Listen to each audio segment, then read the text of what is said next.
الرجیم بسم اللہ الرحمن الرحیم وَإِذَا مَسَّ الْإِنسَانَ ضُرٌّ دَعَا رَبَّهُ مُنِيبًا إِلَيْهِ ثُمَّ إِذَا خَوَّلَهُ نِعْمَةً مِّنْهُ نَسِيَ مَا كَانَ يَدْعُو إِلَيْهِ مِن قَبْلُ وَجَعَلَ لِلَّهِ أَندَادًا لِيُضِلَّ عَن سَبِيلِهِ قُلْ تَمَتَّعْ بِكُفْرِكَ قَلِيلًا إِنَّكَ مِنْ أَصْحَابِ النَّارِ۔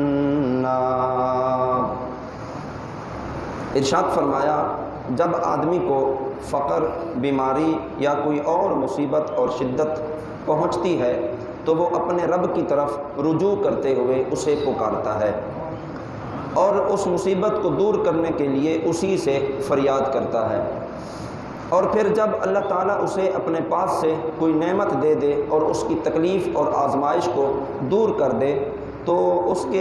اللہ اس کے حال کو درست کر دے تو وہ اس شدت اور تکلیف کو فراموش کر دیتا ہے جس کے لیے اس نے اللہ تعالیٰ سے فریاد کی تھی۔ حاجت پوری ہونے کے بعد وہ پھر نافرمانیوں میں لگ جاتا ہے اور کافر بت پرستی میں لگ جاتا ہے، اور وہ صرف اپنی گمراہی کو کافی نہیں سمجھتا بلکہ اپنے قول و فعل سے دوسروں کو بھی اللہ رب العزت کی ذات سے گمراہ کرنا شروع کر دیتا ہے۔ تو اے حبیب صلی اللہ علیہ وسلم، آپ ان کافروں سے فرما دیں کہ تھوڑے دن اپنے کفر کے ساتھ فائدہ اٹھا لو اور دنیا کی زندگی کے دن پورے کر لو، بے شک قیامت کے دن تم دوزخیوں میں سے ہوں گے۔ آیت مبارکہ کا خلاصہ یہ ہے، جب انسان پر یہ آیت مبارکہ میں اللہ تعالیٰ نے کافروں سے خطاب کیا، یعنی کافروں کے بارے میں اللہ تعالیٰ نے یہ بات ارشاد فرمائی کہ جب انہیں کوئی آزمائش پہنچتی ہے، تکلیف پہنچتی ہے، کسی مصیبت میں گرفتار ہوتے ہیں تو وہ خالصتاً اللہ تعالیٰ کو پکارتے ہیں اور اللہ تعالیٰ سے فریاد کرتے ہیں، دعائیں کرتے ہیں، اور جب اللہ تعالیٰ ان کی مصیبت کو دور کر دیتا ہے، ان کی آزمائش کو ختم کر دیتا ہے، مصیبت سے اللہ نجات دے دیتا ہے تو پھر اللہ کو بھول جاتے ہیں اور ایسے رب کو بھولتے ہیں کہ پھر بت پرستی کی بری بیماری میں وہ مبتلا ہو جاتے ہیں۔ ارشاد فرمایا اے محبوب آپ انہیں کہیں کہ دنیا سے فائدہ اٹھا لو جتنا اٹھا سکتے ہو، ایک نہ ایک دن تم نے مرنا ہے اور ہماری طرف لوٹ کر آنا ہے اور تمہارے لیے دردناک عذاب تیار کر رکھا ہے۔ کفار کے اس طرز عمل کو سامنے رکھتے ہوئے ہم اپنی حالت پر غور کریں۔ باحیثیت مسلمان کیا ایسا نہیں ہے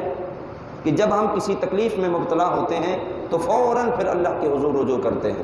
جب کسی آزمائش میں پڑتے ہیں تو پھر فوراً ہماری نمازیں بھی شروع ہو جاتی ہیں، ہماری دعائیں بھی شروع ہو جاتی ہیں، پھر ذکر و اذکار اور ہاتھ میں تسبیحاں بھی آ جاتی ہیں، اور پھر جب وہ آزمائش اللہ اپنے کرم سے دور فرما دیتا ہے، وہ تکلیف اللہ تعالیٰ ختم فرما دیتا ہے تو پھر ہم رب کو ایسے بھولتے ہیں کہ گویا کہ ہمیں کوئی تکلیف ہی نہیں آئی تھی، ہم نے رب سے کچھ مانگا ہی نہیں تھا، ہم نے رب کو یاد ہی نہیں کیا تھا۔ باحیثیت مسلمان ہمیں سوچنا ہوگا کہ جس رب کو ہم تکلیف میں یاد کر رہے ہیں، آزمائشوں میں یاد کر رہے ہیں، خوشی کے لمحات میں بھی رب تعالیٰ کو اسی طرح یاد کرنا ہوگا۔ سرکار دو عالم نور مجسم صلی اللہ تعالیٰ علیہ وسلم کا فرمان ہے، جسے یہ بات پسند ہو کہ اللہ تعالیٰ سختیوں اور مصیبتوں میں اس کی دعائیں قبول کرے، جس بندے کو یہ پسند ہو تو فرمایا اسے چاہیے راحت، آسائش اور آسانیوں کے دنوں میں بھی اللہ تعالیٰ سے دعا کیا کرے۔ جس بندے کو یہ پسند ہو کہ تکلیف میں، سختیوں میں اللہ اس کی دعا کو قبول کرے تو اسے چاہیے کہ آسائشوں کے دنوں میں، راحت و سکون کے دنوں میں اللہ رب العزت کی ذات سے دعائیں کرتا رہے۔ تو جب ہم آسانیوں میں اللہ تعالیٰ سے دعائیں کرنے کے عادی بنیں گے تو وہ مصیبت ہی نہیں آئے گی، وہ تکلیف ہی نہیں آئے گی، اور اگر کوئی تکلیف آ بھی گئی تو اللہ سے دعا کریں گے تو اللہ تعالیٰ فوراً ہماری دعا کو قبول فرما لے گا۔ أَمَّنْ هُوَ قَانِتٌ آنَاءَ اللَّيْلِ سَاجِدًا وَقَائِمًا يَحْذَرُ الْآخِرَةَ وَيَرْجُو رَحْمَةَ رَبِّهِ قُلْ هَلْ يَسْتَوِي الَّذِينَ يَعْلَمُونَ وَالَّذِينَ لَا يَعْلَمُونَ إِنَّمَا يَتَذَكَّرُ أُولُو الْأَلْبَابِ۔ کیا وہ شخص جو سجدے اور قیام کی حالت میں رات کے اوقات فرما برداری میں گزارتا ہے، آخرت سے ڈرتا ہے، اپنے رب کی رحمت کی امید لگا رکھتا ہے، کیا وہ نافرمانوں جیسا ہو سکتا ہے؟ تم فرما دو کیا علم والے اور بے علم برابر ہیں؟ عقل والے ہی نصیحت کو مانتے ہیں۔ اس آیت مبارکہ میں بڑی خوبصورت بات ارشاد فرمایا جو شخص ساری رات قیام میں گزارے، ساری رات سجدوں میں گزارے، ساری رات اللہ کی عبادت میں گزارے اور اللہ کا فرما بردار ہو، آخرت کا ڈر بھی رکھنے والا ہو، کیا یہ بندہ اور نافرمان بندہ برابر ہو سکتے ہیں؟ ہرگز نہیں ہو سکتے۔ اور ارشاد فرمایا اے محبوب آپ انہیں فرما دیجئے کیا علم والے اور بے علم برابر ہو سکتے ہیں؟ نہیں ہو سکتے۔ علم والوں کی شان اپنی ہے، اطاعت گزاروں کی شان اپنی ہے، جو اللہ کے فرما بردار لوگ ہیں وہ اللہ کے قرب میں ہیں، اللہ کی فرما برداری میں ہیں، اللہ انہیں پسند کرتا ہے، وہ اللہ سے راضی ہیں، اللہ ان سے راضی ہے۔ تو جن سے اللہ راضی ہو وہ اور جو اللہ کے نافرمان ہیں یہ کبھی برابر نہیں ہو سکتے۔ تو فرمایا اس آیت مبارکہ کے شان نزول کے بارے میں فرمایا کہ حضرت عبداللہ ابن عباس رضی اللہ تعالیٰ عنہما سے مروی ہے کہ یہ آیت حضرت ابوبکر صدیق اور حضرت عمر فاروق رضی اللہ تعالیٰ عنہ کی شان میں نازل ہوئی ہے کہ زمانے میں حضرت ابوبکر جیسا کوئی نہیں ہے اور زمانے میں حضرت فاروق اعظم جیسا کوئی نہیں ہے۔ اور اس کی شان نزول کے متعلق حضرت عبداللہ ابن عمر رضی اللہ تعالیٰ عنہ فرماتے ہیں یہ آیت مبارکہ حضرت عثمان غنی رضی اللہ تعالیٰ عنہ کے حق میں نازل ہوئی، اور کسی نے کہا حضرت عمار اور حضرت سلیمان کے حق میں نازل ہوئی، یعنی یہ ایسے پاک باز لوگ تھے، انہوں نے ایسی رب کی عبادت کی ہے، اللہ کو انہوں نے ایسا راضی کیا کہ قرآن پاک میں اللہ نے ارشاد فرمایا کہ یہ اللہ سے راضی ہے، اللہ ان سے راضی ہو گیا۔ تو صحابہ کرام کی عبادت جیسی عبادت کوئی نہیں کر سکتا۔ کوئی جتنا بھی متقی اور پرہیزگار ہو، غوث قطب ابدال کے درجے کو تو پہنچ سکتا ہے، درجہ صحابیت کو نہیں پہنچ سکتا۔ کیوں؟ ایک نسبت ان کو ایسی حاصل تھی کہ وہ اپنی آنکھوں سے نبی رحمت صلی اللہ علیہ وسلم کا دیدار کیا کرتے تھے۔ یہ ایسی نیکی ہے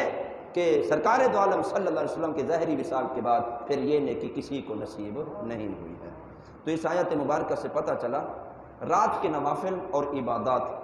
دن کی عبادات اور نوافل سے بہتر ہے۔ کیوں؟ کیونکہ رات پردہ پوش ہے، رات پوشیدہ ہے، بہت کم لوگ ہی دیکھ سکیں گے کہ یہ بندہ عبادت کر رہا ہے، یا رات کی تنہائی میں سب سو رہے ہوں اور یہ اکیلا اللہ کی عبادت کر رہا ہو، تو اللہ رب العزت کو چھپی ہوئی عبادت بہت پسند ہے، اس لیے رات کی نوافل اور عبادت یہ دن کی نوافل سے بہتر ہیں۔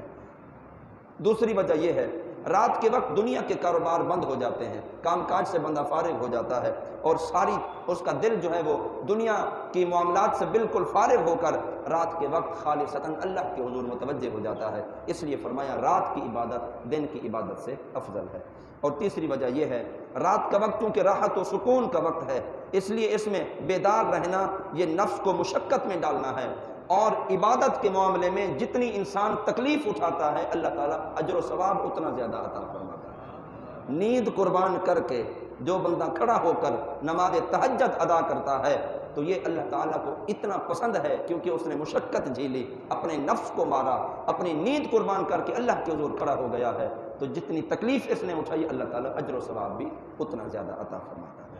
اس آیت مبارکہ سے یہ بھی ثابت ہوا کہ مومن کے لیے لازم ہے امید اور خوف کے درمیان رہ، اللہ کی جو عبادت کر رہا ہے اسے امید بھی ہو کہ اللہ تعالیٰ قبول فرما لے گا، اور یہ خوف بھی ہو کہیں ایسا نہ ہو ہمارے سجدے ریگاں چلے جائیں، ہماری عبادت ختم ہو جائے اور ہمارا عمل ضائع ہو جائے، یہ خوف بھی اسے ہونا چاہیے، اور اللہ تعالیٰ کی رحمت پر امید بھی ہونی چاہیے کہ وہی رب ہی تو ہے جو دعاؤں کو قبول فرمانے والا ہے، جو عبادات کو اپنی بارگاہ میں شرف قبولیت عطا فرمانے والا ہے۔ اللہ تعالیٰ نے قرآن مجید فرقان حمید میں ارشاد فرمایا افامنوا مکر اللہ فلا یأمن مکر اللہ الا القوم الخاسرون، فرمایا کیا وہ اللہ کی خفیہ تدبیر سے بے خوف ہو گئے ہیں؟ اللہ کی خفیہ تدبیر سے صرف تباہ ہونے والے لوگ ہی بے خوف ہوتے ہیں۔ تو اللہ سے ڈرنا چاہیے، عبادات کر کے بھی اللہ سے ڈرنا چاہیے، دعائیں کر کے بھی اللہ سے ڈرنا چاہیے۔ قرآن پاک میں اللہ تعالیٰ نے ارشاد فرمایا والذین یقولون ربنا اصرف عنا عذاب جہنم ان عذابها کان غراما، اللہ والوں کی شان یہ ہے ساری رات اللہ کی عبادت میں گزارنے کے بعد اللہ سے دعا کرتے ہیں یا اللہ ہم سے عذاب جہنم کو پھیر دے، بے شک تیرا عذاب بہت ہی سخت عذاب ہے۔ ایک نماز پڑھ کے یا ایک روزہ رکھ کے یا چند جناب وہ چند ورقے، چند درہم، چند دینار چند رقم اللہ کے حضور صدقہ و خیرات کر کے بندہ جناب خوشی سے پھولے نہیں سماتا کہ آج میں نے اتنا بڑا کام کر دیا ہے۔ اللہ کے حضور امید اور خوف دونوں جہتوں کے ساتھ رہنا چاہیے۔ کہیں ایسا نہ ہو کہ ریاکاری آ گئی ہو، دکھاوا آ گیا ہو، کہیں ایسا نہ ہو کہ کوئی جناب دل میں تکبر اور غرور آ گیا ہو، جو عمل آپ نے کیا عمل ضائع ہو جائے۔ یہ تو انسان صرف عمل کر سکتا ہے، قبول کرنا یا نہ کرنا یہ تو میرے رب تعالیٰ کی مشیت پر ہے۔ حضرت انس رضی اللہ تعالیٰ عنہ سے مروی ہے، نبی کریم صلی اللہ علیہ وسلم ایک نوجوان کے پاس تشریف لے گئے کہ وہ مرنے کے قریب تھا۔ آپ نے ارشاد فرمایا تم اپنے آپ کو کیسا پاتے ہو؟ اس نے عرض کی یا رسول اللہ صلی اللہ علیہ وسلم خدا کی قسم اللہ تعالیٰ کی رحمت کی امید بھی ہے اور گناہوں کا خوف بھی ہے۔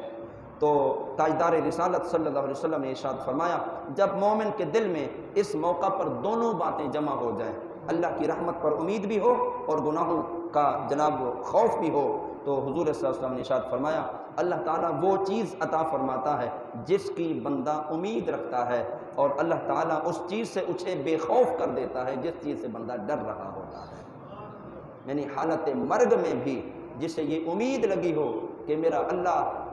جناب بڑا رحم فرمانے والا ہے اور اس کی رحمت کاملہ پر امید ہے اللہ بخش دے گا، تو پھر اللہ تعالیٰ ایسے ہی کر دیتا ہے، اور جب گناہوں سے ڈر رہا ہو پھر اللہ تعالیٰ اس چیز سے اسے بے خوف فرما دیتا ہے۔ تو پیارے ساتھیوں، عظیم دوستو، ہم مسلمان ہیں، باحیثیت مسلمان اللہ کی عبادت سے منہ نہیں موڑنا چاہیے، اللہ کے حضور جھکے رہنا چاہیے، اور ساتھ ساتھ ہمیں عبادت پر گھمنڈ بھی نہیں ہونا چاہیے، ہمیں عبادت پر جناب برتری بھی نہیں ہونی چاہیے۔ یہ امید ہونی چاہیے کہ اللہ تعالیٰ ہمارے ٹوٹے پھوٹے سجدوں کو قبول فرما لے گا، اور یہ خوف بھی ہونا چاہیے کہ بڑے بڑے عبادت گزار بھی جن کا خاتمہ خیر پر نہ ہوا وہ بھی دھتکارے گئے، اور یہ خوف بھی ہونا چاہیے کہ اللہ تعالیٰ کی پکڑ بھی بڑی سخت ہے۔ اللہ تعالیٰ آزمائشوں سے ہمیں محفوظ فرمائے اور اپنی رحمت کاملہ اللہ تعالیٰ ہم سب پر عطا فرمائے۔ وما علینا الا البلاغ المبین۔